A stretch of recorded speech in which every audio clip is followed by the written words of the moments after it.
Welcome friends, আপনারা দেখতে পাচ্ছেন government of West Bengal finance department audit bench Nabanna Howrah থেকে 15ই মার্চ 2026 তারিখে বকেয়া ডিএ সংক্রান্ত বিজ্ঞপ্তি। এই বিজ্ঞপ্তি মূলত মাননীয় রাজ্যপালের আদেশক্রমে মাননীয় প্রভাত কুমার মিশ্র, পশ্চিমবঙ্গ সরকারের অর্থ বিভাগের প্রধান সচিব, এই বিজ্ঞপ্তি নিচে আপনাদেরকে দেখাচ্ছি। এসডি বলে রয়েছে। এই বিজ্ঞপ্তিতে আপনাদেরকে জানিয়ে রাখি, এখনো পর্যন্ত কোনো সিগনেচার দেখতে পাওয়া যাচ্ছে না। বিজ্ঞপ্তিটি সোশ্যাল মিডিয়ায় ভাইরাল হয়েছে। গতকাল মাননীয় মুখ্যমন্ত্রী জানিয়েছেন যে বকেয়া ডিএ রিলিজ করা হবে এবং সমস্ত গভর্নমেন্ট এমপ্লয়ি সহ শিক্ষক শিক্ষিকা পঞ্চায়েত স্তরের কর্মচারী সবাই পাবেন।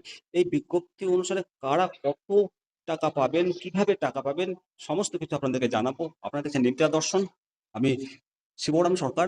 বিজ্ঞপ্তি সত্যতা এখনো যাচাই করা হয়নি, তবে যে বিজ্ঞপ্তি সোশ্যাল মিডিয়ায় ভাইরাল হয়েছে সেই নিরিখে আপনাদেরকে জানাই যে এই বিজ্ঞপ্তির সাবজেক্ট অর্থাৎ বিষয় ভারতের মাননীয় সুপ্রিম কোর্টের আদেশ অনুসারে রাজ্য সরকারি কর্মচারী এবং পেনশনভোগীদের জন্য মুলতুবি মহার্ঘ ভাতার একটি অংশ রিলিজ করবে।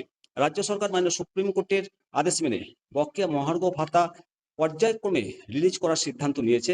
রাজ্যের আর্থিক অবস্থা বিবেচনা করে মাননীয় ইন্দু মালহোত্রার নেতৃত্বাধীন কমিটির সুপারিশ বিবেচনা করে মাননীয় রাজ্যপাল মহাশয় যে সিদ্ধান্তগুলো, যে আদেশগুলো দিয়েছেন আনন্দের সঙ্গে, মূলত মোট বকেয়া দিয়ে 25% রিলিজ করা হবে এবং দ্বিতীয়ত কমিটির সুপারিশ মেনে প্রথম কিস্তি হিসাবে আরো 20% মহার্ঘ ভাতা রিলিজ করবে এবং এই পেমেন্টগুলো 31শে মার্চ 2026 বা তার আগেই ব্যাংক অ্যাকাউন্টে জমা করা হবে।